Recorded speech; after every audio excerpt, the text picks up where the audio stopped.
So I want you to imagine a legal system that has no borders, one that's designed to protect a client who can't even speak for itself, and that client is our planet.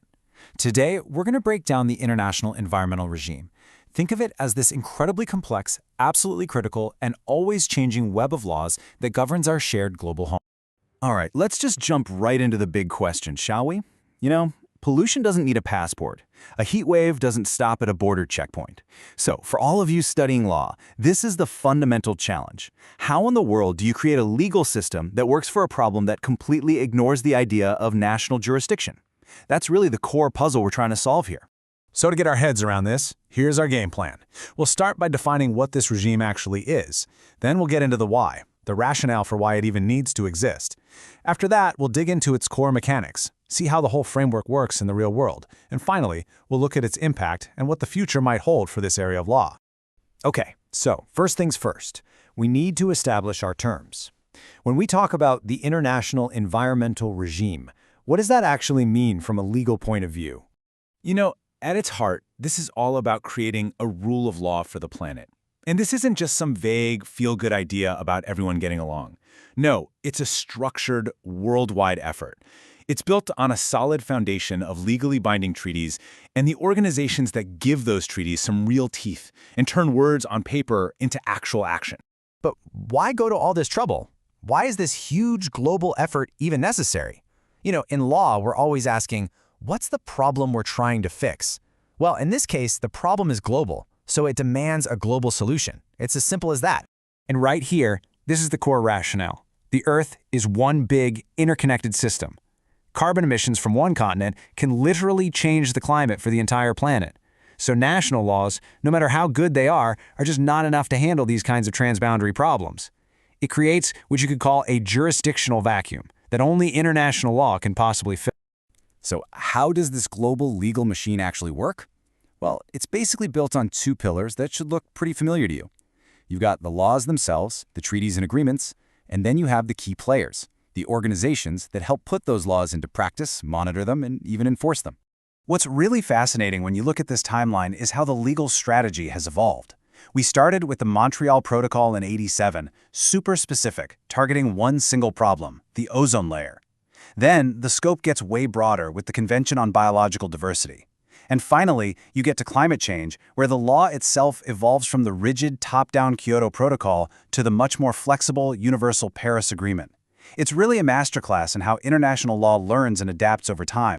Of course, laws are just words until people and organizations bring them to life. Think of the UN Environment Program, or UNEP, as the global air traffic controller, coordinating everything. The IPC, they're the scientific muscle, providing the hard data that informs all the policy and legal decisions. And then you have groups like the IUCN and WWF. They're the boots on the ground, turning these big legal agreements into real, tangible conservation work. Okay, so we've got the laws and we've got the players. But how do they actually come together to fight the world's biggest environmental crises? Let's take a look at this whole framework in action.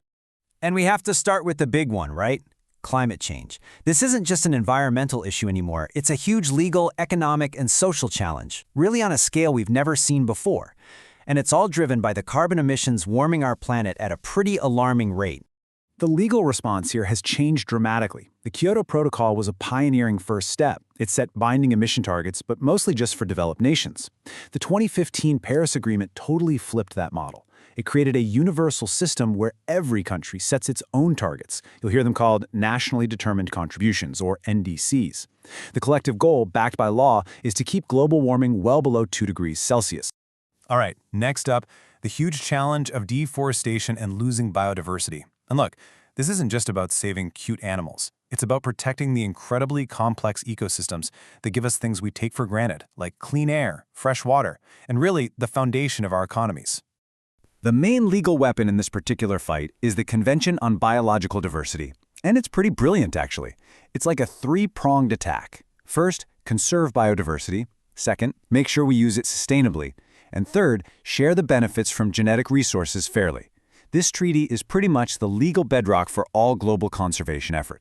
And finally, how does international law handle a really thorny issue like pollution, especially when it comes to countries dumping hazardous waste across borders? Well, this is where treaties like the Basel and Stockholm Conventions come in. They basically act as the world's legal shield against the spread of toxic stuff.